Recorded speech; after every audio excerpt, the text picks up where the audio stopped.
What's up, amigos? Commander Jaime here. Today we are going to do Prisms in the premium format. I'm very excited for this. I've actually been wanting to do Prisms for a very long time, and we got some retrain support. So I'm going to cover over the winning image, how it looks like now, going over some of the card choices to help with that winning image, and then of course some combo plays, and it's really cool with this deck. So let's just get right into it. So onto the winning image for this deck, we're going to go over how the new retrain Prisms actually form the winning image and utilize the G zone to really extend that more. So for everybody that has been playing V Premium or Standard, Vert over here in the middle has the ability to basically enables multi-attack from calling units from the bind zone such as like Rosa and Clear just to make some beefy numbers with multi-attack. And we got the new Nectaria from the Clan Selection Volume 2 that has helped us be a little more consistent too, and this also affects Premium. And so what does the G zone do for us? And over for the G era and limit break days with Prisms, that winning image has changed to a variety of like different grade 3s, different grade 4s, but I feel like with the new Vert and Nectaria just playing together, the best two strides that work well is the grade 4 Vert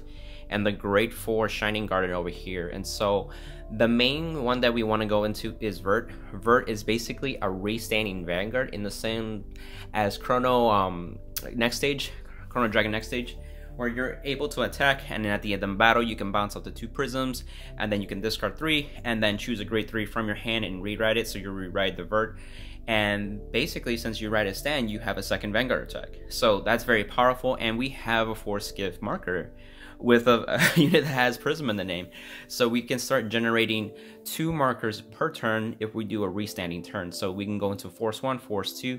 Ideally you want to use force 2, so that way every attack that you're going to attack can be lethal when they're a damage 3, damage 4, and then if you got like multiples of 2, you can easily push an opponent from 2 damage to 4 damage and then be lethal further on at that point. So this enables the Vanguard to have 5 drag checks in total with 2 attacks, of course, and then you have your rearguards that are able to be able to bounce and enable more attack because you write the Vert. When she attacks, you can Counter Blast, use her skill to actually enable attacks. So you get pretty easily 6 attacks. It's very strong, especially with the accumulating force markers, and if you have that crit pressure, that force 2 marker, which is really ridiculous. To go alongside with this is Garnet. Garnet has 2 skills that are very important too. The first skill is that it can Counter Blast, choose one of your Prism hearts and actually copy one of its abilities. So you can copy either the drive gain and ability from Vert or the able to multi-attack with the Vert. So you have a grade 4 version of her basically at that point, but you can only copy one of the abilities. But the most important part is the second, the continuous Vanguard Circle skill, limit break 5. All of your prisms get an additional crit. Everything gets crit, and it's continuous, so everything that bounces and comes back to the field will see that. So each attack will have an additional crit. Now, the thing about these strides, they're limit break 5 and limit break 4. They're not generation break restricted or anything like that. So you're able to do this in first stride. Now we have other cards that help with the limit break stuff, and I'll cover more into the actual card choices. So that's really the winning image, is taking advantage of Vert and Shining Garnet with your Vert Vanguard, and then of course these cards building those multi-attack, and then Nectaria just helping with that consistency. So let's get into more of the card choices and go into more details. Onto our main deck, we have 4 grade 3s, 4 grade 4s. We have Vert and Nectaria. And so what Vert does specifically, her skill is an act once per turn, Vanguard Circle only. You can Soul Blast 1 as being the cost, and then you can bind a card with Prism in its name from the drop zone or the rearguard circle, and then this can get additional drive check. So this works on your first grade 3 turn, which is pretty cool actually. It gives you triple drive. And what's also cool is that the cost of Soul Blast 1, you can do that first, and you can Soul Blast a Prism that you rode with if you didn't have a drop zone or a drop zone without a prism in the drop zone. Then you can bind that unit itself and actually still fulfill the effect, which is really key. It can come up with those moments, especially if you wrote a card like the grade 1 Clear or Rosa. Those are great pieces to even ride with, but also great pieces to bind with so they can come back to the field and actually start doing more of their effects. The second skill is an auto. When it attacks, you can Counter Blast 1, return all of your front row rearguards to your hand. That is generic, so you can return non-prisms too, if that makes sense. There are some non-prism cards in our deck, but mostly it is prism, but just a key note there. And then by paying that cost, you can call it to 1 card with Prism in its card name from the bind zone to the rearguard circle. And then if your opponent's Vanguard is grade 3 or greater, you can call it to 2 instead. with different card names though. And so you can't do 2 Rosa, you can't do 2 Clear at the same time. You can do 1 and 1, and some other cards like Nectaria over here as well. And so what Nectaria does is that her first skill is it's a hand skill. So when you have it in her hand, you can bind this card, search your deck for any 1 normal unit and bind it and shuffle your deck, and you can actually use the skill 1 hearts per turn. This is vital.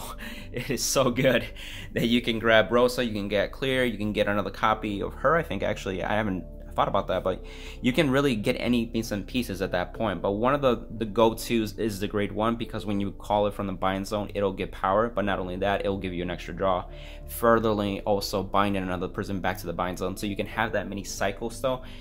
And after that, it's really just building up your bind zone at that respect. And what's really cool, it's deck thinning. So you're able to effect thin, so that means your drive checks are becoming more lethal. As a grade 3 Vert with her skill, you have triple drive, and then when you go into the strides, you have normal triple drive. And if you're doing Vert, you'll go into scene 5 drive checks, but if you do Garnet and copy the drive check ability, you see quad and so on. So you can see that your drive checks become much more lethal at that point. With utilizing the Force 2 marker, you can easily get to crit 3, crit 4 attacks, which is bunkers. But her second skill is so good too. So it's a continuous Vanguard circle and Rearguard circle, but ideally you want this on the Rearguard circle. During your turn, if you have a card of the same name as this one in your bind zone, then this gets plus 10k. And if this is on your Vanguard circle, it also gets an additional crit and drive. So this also gets drive, so if you ride it and you're forced to attack with it, it has crit pressure, very solid, but most of the time you're going to be on Vert anyway, so this is going to be more of a Rearguard circle skill. This is powerful, because if you think about it, this becomes 24k on its own. This is able to hit over a trigger threshold, so if you're going Force 2 marker, you do not get power up from a Force 1 marker. So that has to be accounted for, and so having units that gain power means the difference. Vert can call units, but she does not give power to those units. Those other units have to either make columns with their boosters or actually from their own skills to make those attacks matter. So that's very key as a Rearguard 2. It is a grade 4, so normally in V Premium and Standard you would have to Superior call it because your Vanguard's grade 3, unless you write another copy of Nectaria. If you ride to grade 3 and you stride into grade 4, you should be able to just normal call it too if you have to. I haven't had to, but I just really think about it. It's like, oh, if your Vanguard is the same grade or less, you can call those units. So it's a grade 4 technically. You can call grade 4 from your hand. So yeah, who would have thought, you know? But with any of that, that's really what they do. And now let's go on into more of the other Rearguards and see how that actually comes along together. On to the grade 2s. We're playing 10 grade 2s. We're playing 4 of the new Rosa. We have 2 Lumiere and 4 of the Princess Saktik. So I'll start with the new Rosa. So very phenomenal card over here on the left. She has 2 amazing skills. The first one is Vanguard Rearguard Circle. She could do both. So when she's placed, kind of blast 1, look at the top 7 of your cards at the top of your deck, and then reveal up to 2 cards with Prism in their names. And then you can put up to 1 in your hand, put up to 1 in your bind zone, and then shuffle your deck. This is where it starts building that bind zone for Vert to be able to Superior call. But not only that, it pluses you 1 card in hand. And Prisms, honestly, being in the history of Prisms since like Limit Break era and even to the G era, Prisms didn't have a lot of hand advantage gaining unless you really accounted cards into it. So you have draw triggers, you can do cards like the that give you draw power, the generic stuff, you know, but Prisms on their own tend to be more aggressive and multi-attack sometimes enabling and bouncing back too. So that advantage gaining is actually much more appreciated, and it can help with healthy hands, especially in Premium, and can further deck. And what's really cool is that it can grab any Prisms. In G era, in Limit Break, we have more Prisms. So we have grade 1 PGs with Prisms, we have heal triggers with Prisms, we have other old cards with Prisms. So your chances of getting a Prism to your hand is very high. But not only that, you have options, and that is even better in this Premium format. Whereas in V Premium, you're only restricted to like the 3 or 4 cards that are in existence.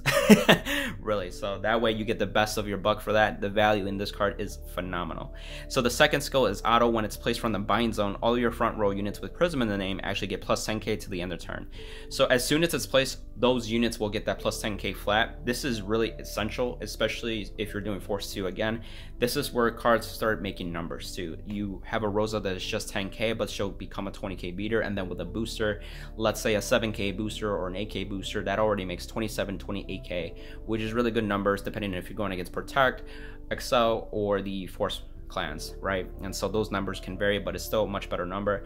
Also, this gives your Vanguard power. Vert does not get power as a grade 3, so she'll be 13k, which in swings, but when she calls Rosa, the Vert Vanguard will then become 23k, and then if she has triple drive due to her own skill, then that's even bigger.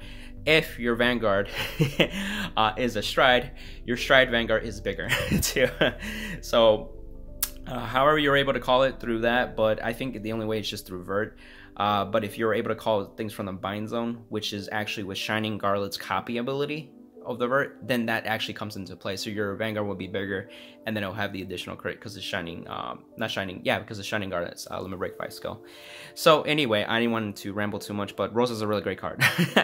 Now into the old Prism support. Honestly, there's a lot of choices with Prisms on going about it, and one of the things that I wanted to make sure is that when an image was being supported in some fashion, again, with Prisms generating advantage in pressure, or the lack of generating advantage but still having pressure, I wanted something to still help out with that just in case.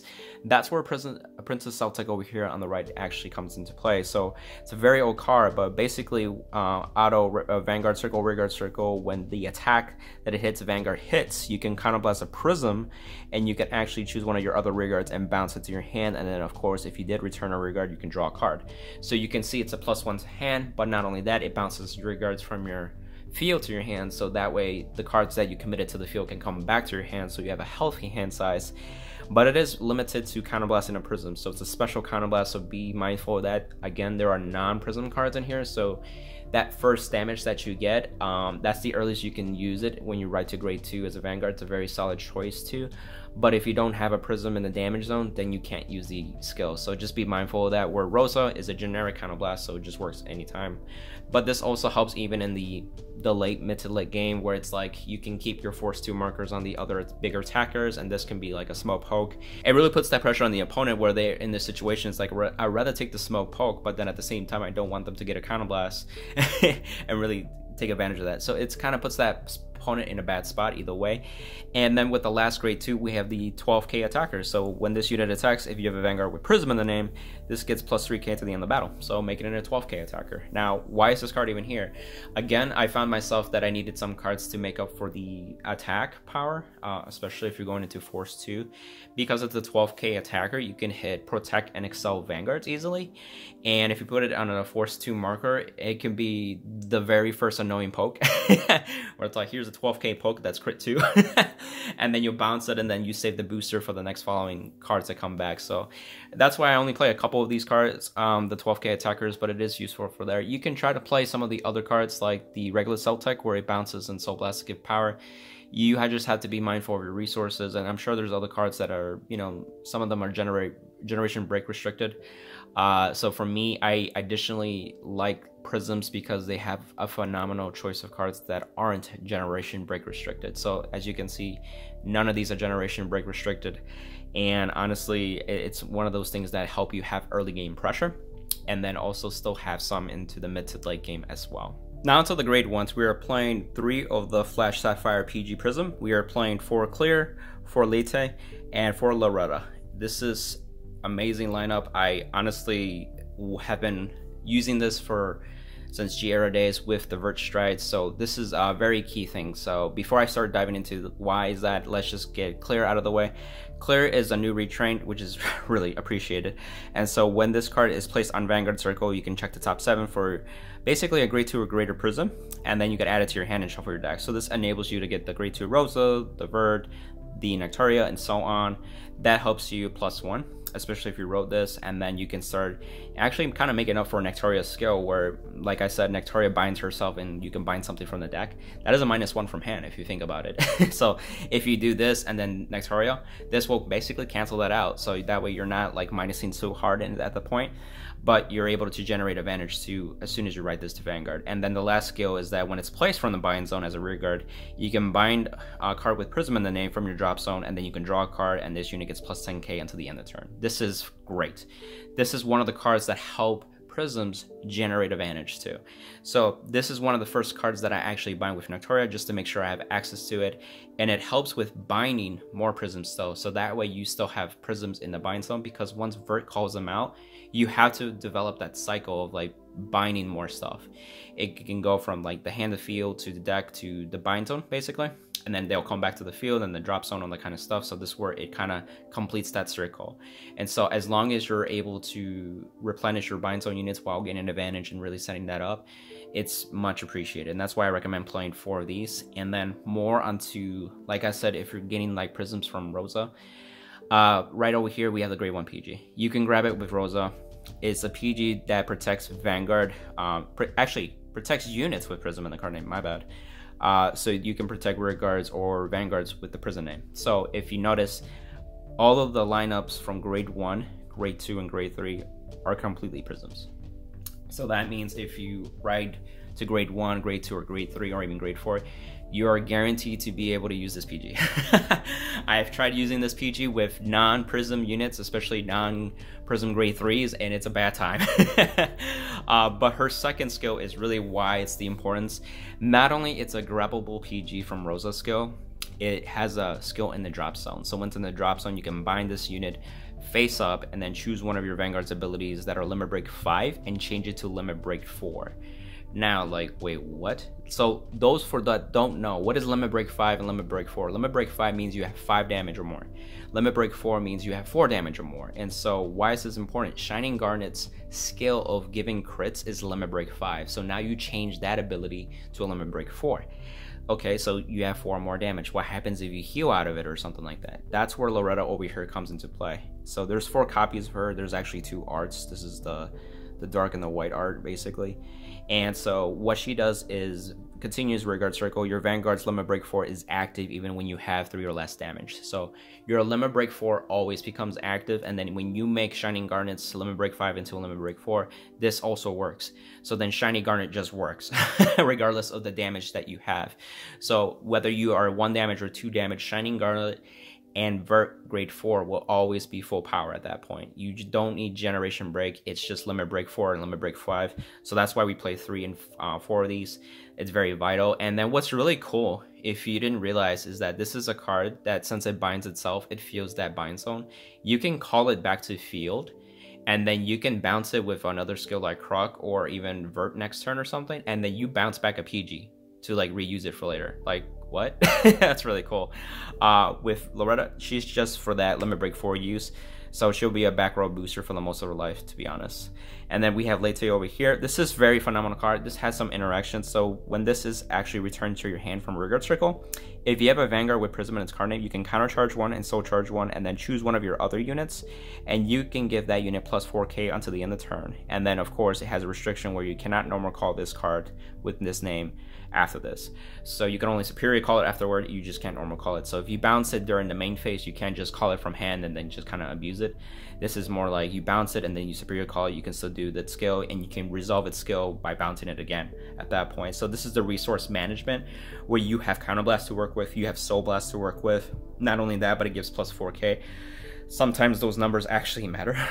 So the additional plus 4k might pass through a trigger threshold. It might pass through another threshold that honestly will help. But one of the cool things that you can do, we have a G guard that allows us to bounce our rear guard and then call it to the Guardian Circle to get an additional 5k.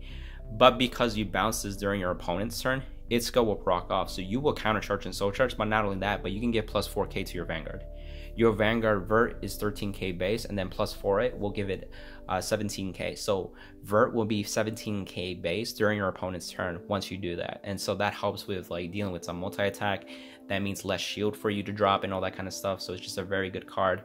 And because you're bouncing and superior calling, it's possible to like be able to call some of these units back and really use it on your turn and use it on their turn. So you're counter charging and soul charging a significant amount, which is really well appreciated. So we are good with resources, just be mindful on how to moderate with them.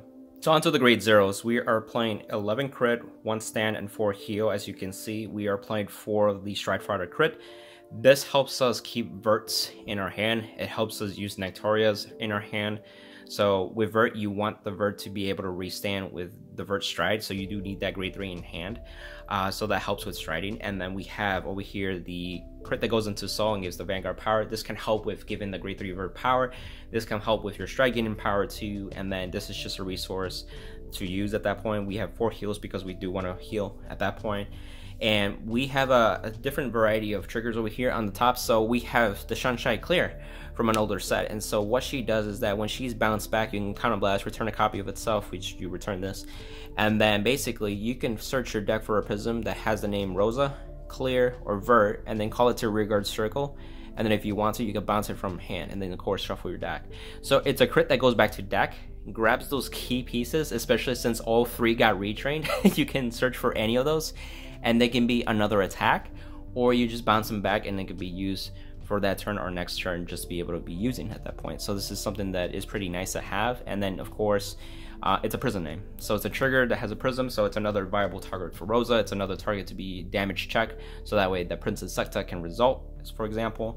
And for this, we have over here, we have the 30k shield, and it's just, you know, like I said, we have 3 PGs, but I feel like having that 30k shield helps with that, because we do want to have a decent amount of advantage. As you can see, we're not playing draw triggers. This is a heavy crit build.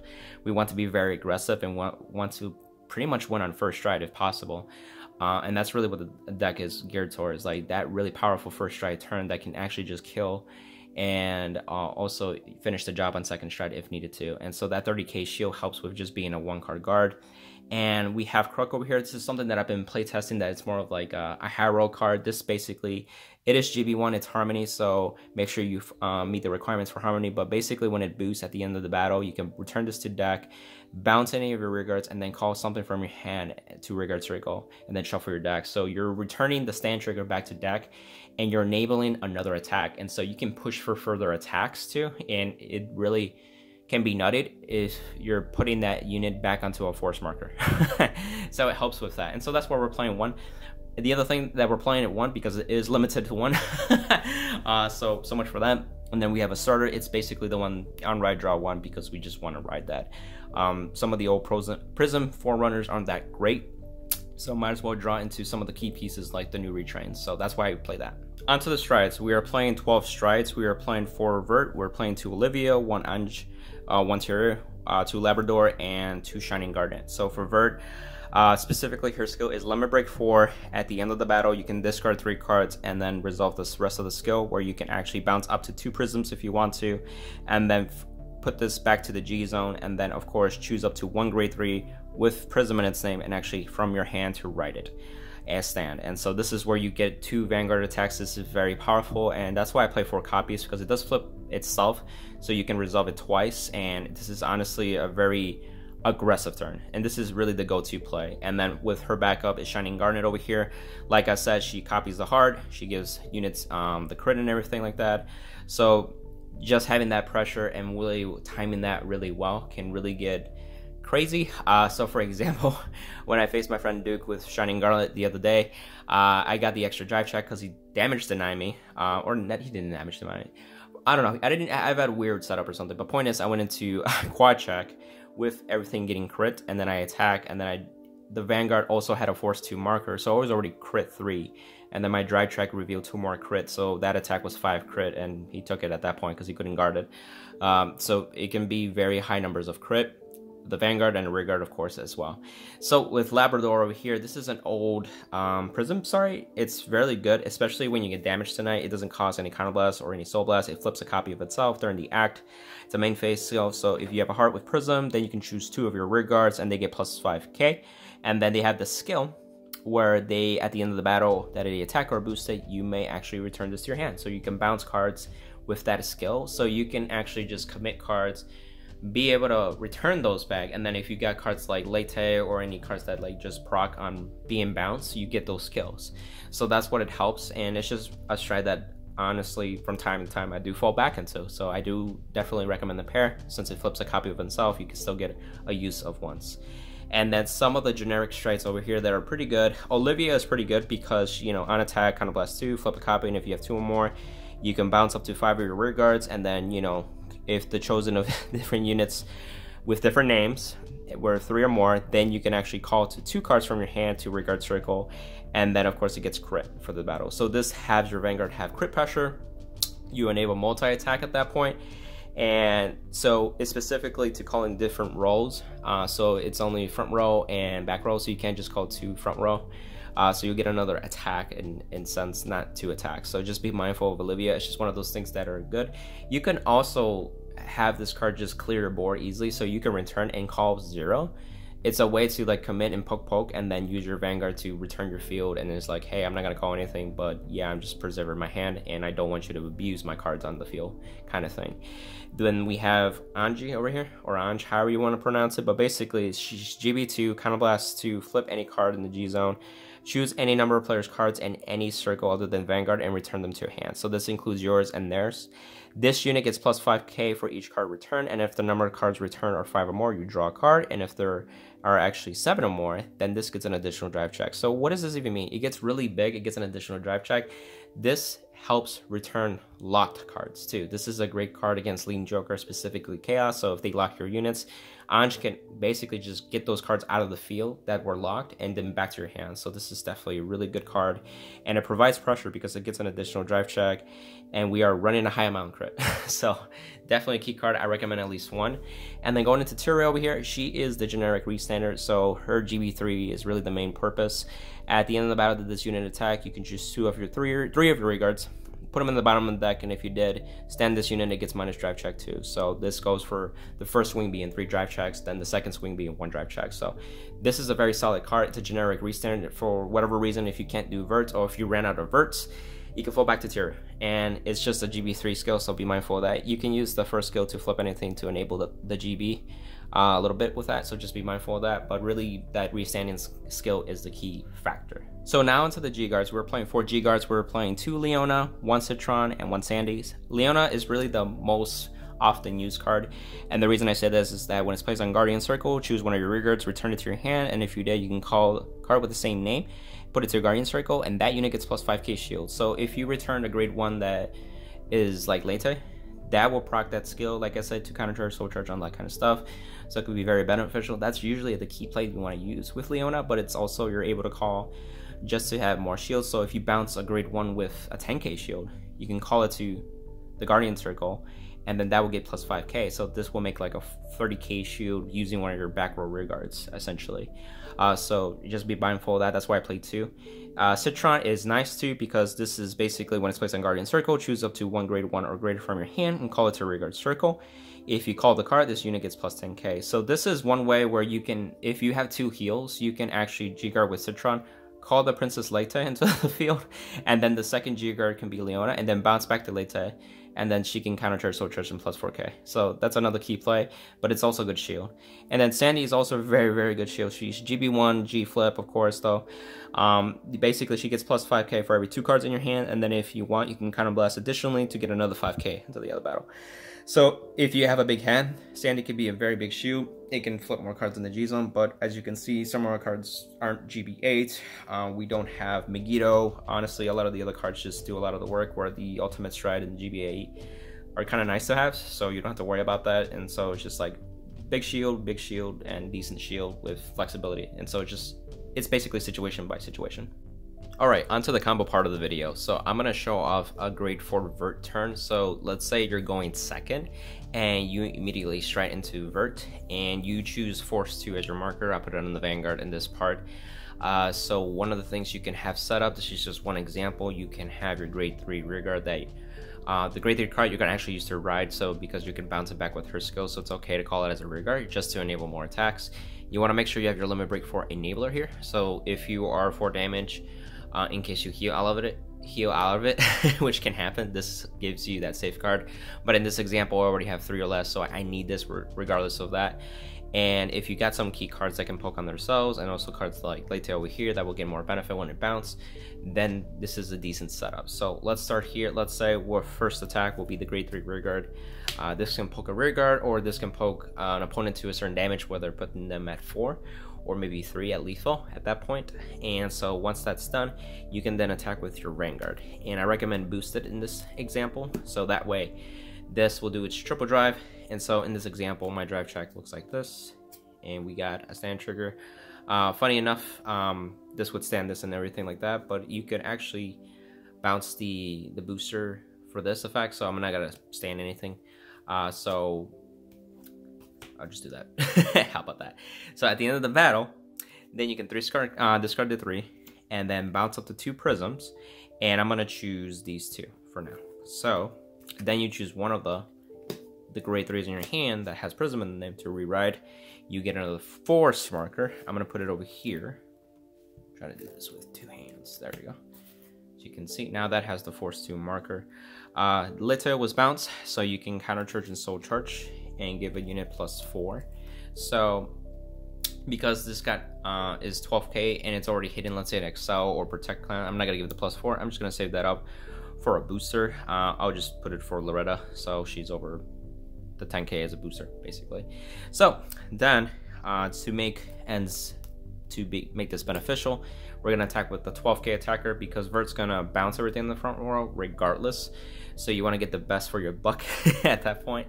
This is, since it got no triggers, this is just 12k, but it's with force 2, so it's crit.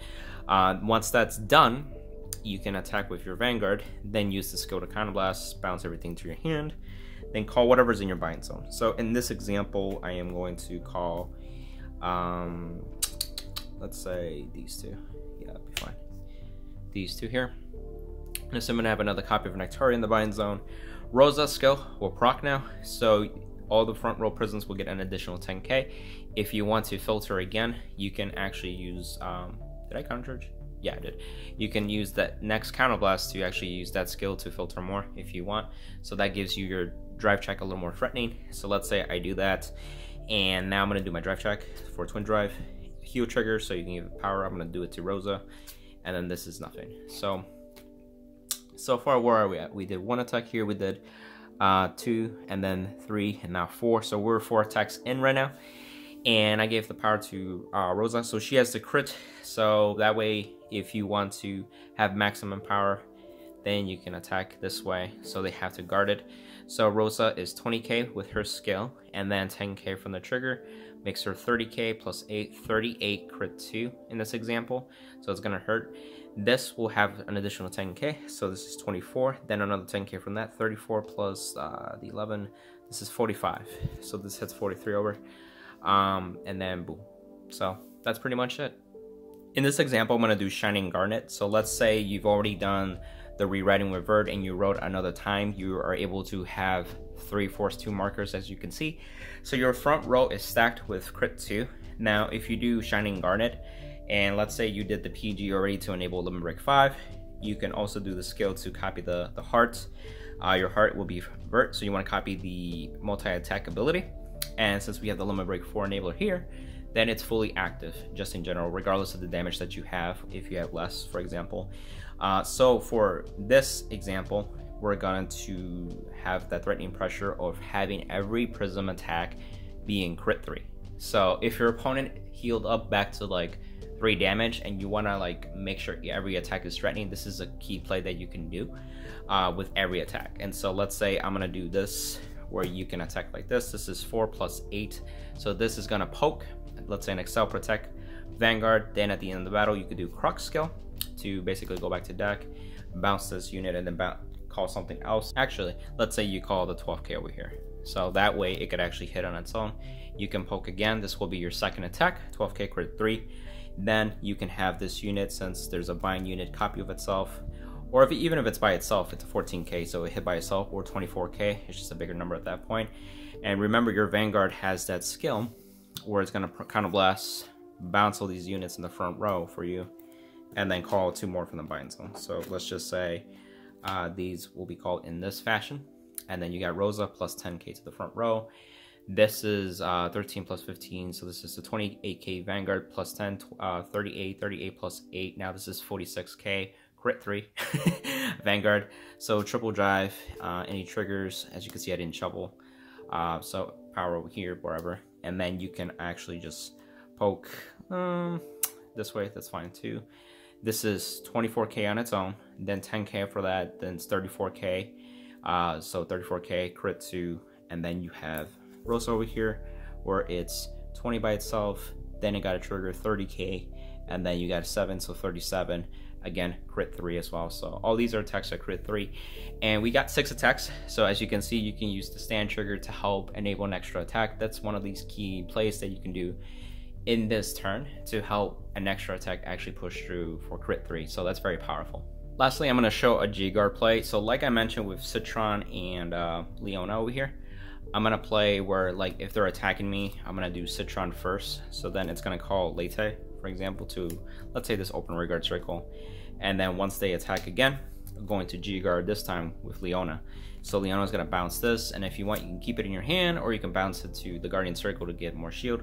But then her skill is going to proc off for sure, that you can countercharge, soul charge, and get plus 4k to your Vanguard. So then after that, your Vanguard will be 17k base, and then you've countercharged too. So if you're limited, sometimes you may use all of your counterblast on your turn, and that's okay. So as long as you're able to somehow get an extra damage from an attack, or use later in some fashion to countercharge that back before you actually need the counterblast, then that works out too still. So I just wanted to show that. But basically, as long as you have something like this sitting in your field and it's during your opponent's turn, you just use the Leona G-Guard, bounce and countercharge, soul charge, and that's usually enough sometimes to stop any easy attack as well. And that's the deck profile, amigos. So I hope you enjoyed it. Honestly, Prisms in Premium have been something that I actually liked in Bermuda Triangle. In this channel, I've never done a Bermuda Triangle deck profile before, so this is the very first, and it completes that circle with Maganalalika as the entire nation before the whole overdress thing happened with Stokea. So I'm really excited and happy that I finally did this, and I was actually a profile that is more updated to. I really tried to use some of the OG era Prisms before we got any of this, and it was very challenging to, honestly, I felt like it wasn't really worth showing off. So I'm grateful that we got the retrains, and honestly they're very strong. It's a lot more consistent. It still has that multi-attack bouncing feel to Prisms as well, and as long as we're using these G units too, it's really cool and nostalgic at the same time. So I appreciate these units like Vert being able to restand as a Vanguard. That's really cool. Garnet, Shining Garnet over here, just like being able to like copy the hard ability and really do some wanky turns. It's pretty cool, and so this is really cool. So I hope you guys enjoyed it. Honestly, you can tweak it to some of those preferences you want. Maybe you want more Prisms, or maybe you want to place in different type of Prisms too to help with that. There's probably some generic support that can help out with different plays, and of course the metagame and all that kind of stuff. And honestly, you know, if you really like the video, just give it down a like. If you guys have any comments, I'd like to hear your feedback. I'd like to be engaging with my viewers and everything. Not only that, if you know that somebody likes Bermuda Triangle or even likes Premium, feel free to share this with them with this video, and also subscribe. So see you later, amigos. Bye.